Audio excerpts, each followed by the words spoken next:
At present, the Iranian authorities are informing us of attacks on two other facilities, namely the Fordow fuel enrichment plant and at Isfahan, where fuel plate fabrication plant, a fuel manufacturing plant, a uranium conversion facility, and an enriched UO2 powder plant are located.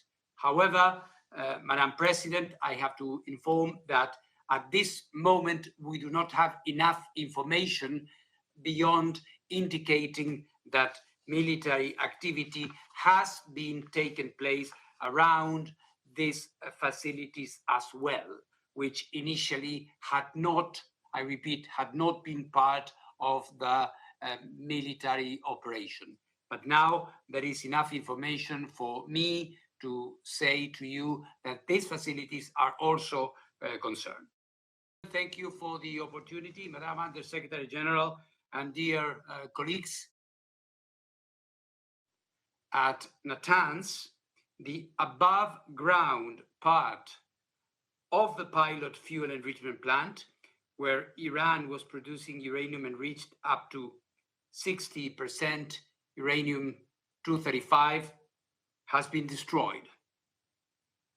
Electricity infrastructure at the facility, an electrical substation, main electric power supply building, emergency power supply, and backup generators have also been destroyed. There is no indication of a physical attack on the underground cascade hall containing part of the pilot fuel enrichment plant and the main fuel enrichment plant. However, the loss of power to the cascade may have damaged the centrifuges there. The level of radioactivity outside the Natanz site has remained unchanged and at normal levels, indicating no external radiological impact to the population or the environment from this event. We heard from the briefers today that there have been victims amongst civilians. This completely unprovoked attack, no matter what Israel says to the contrary, is a gross violation of the UN Charter and international law. One is left with the impression that the leadership of Israel is convinced that they have a completely free hand in the region, and they probably think that Israel can flout any legal norms and replace all international bodies, including the Security Council and IAEA. The Russian Federation strongly condemns this action by West Jerusalem. West Jerusalem's military adventure pushes the region to the brink of a large-scale war, and the responsibility for all of the consequences of these actions lies fully with the Israeli leadership and those who encourage them. Israel decided to preempt this in the way they deem necessary and started bombing the nuclear and energy infrastructure in Iran, showing this way their contempt for laws and norms, agreements, rules, everything that is the basis for a civilized interaction between states.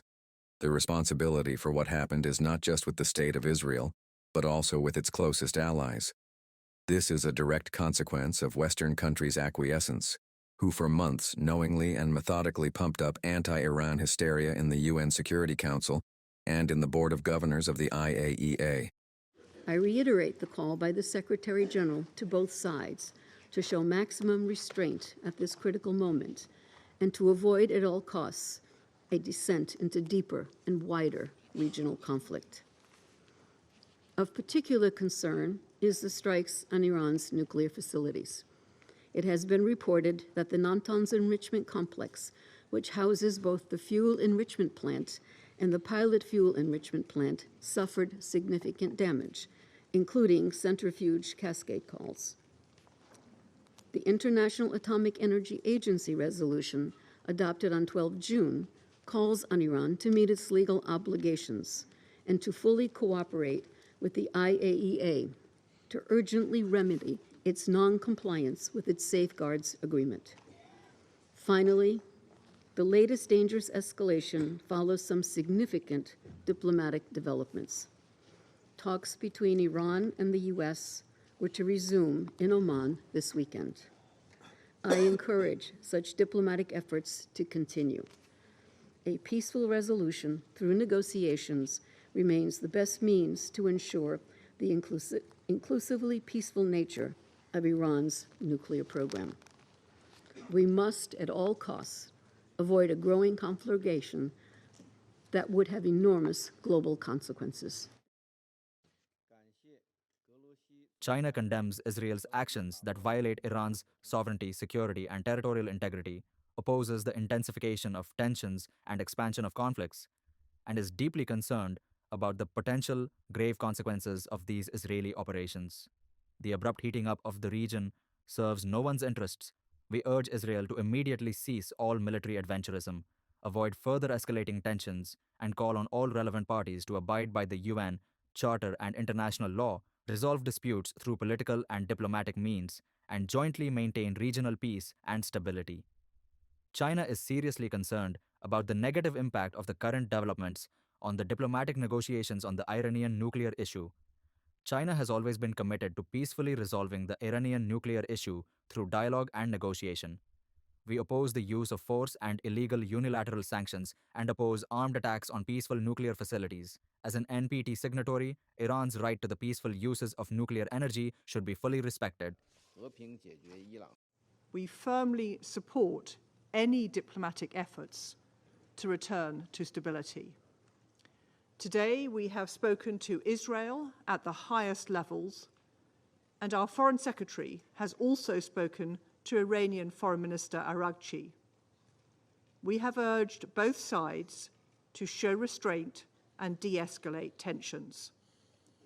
We continue to engage partners across the region to ensure we are collectively doing our utmost to push for a peaceful outcome.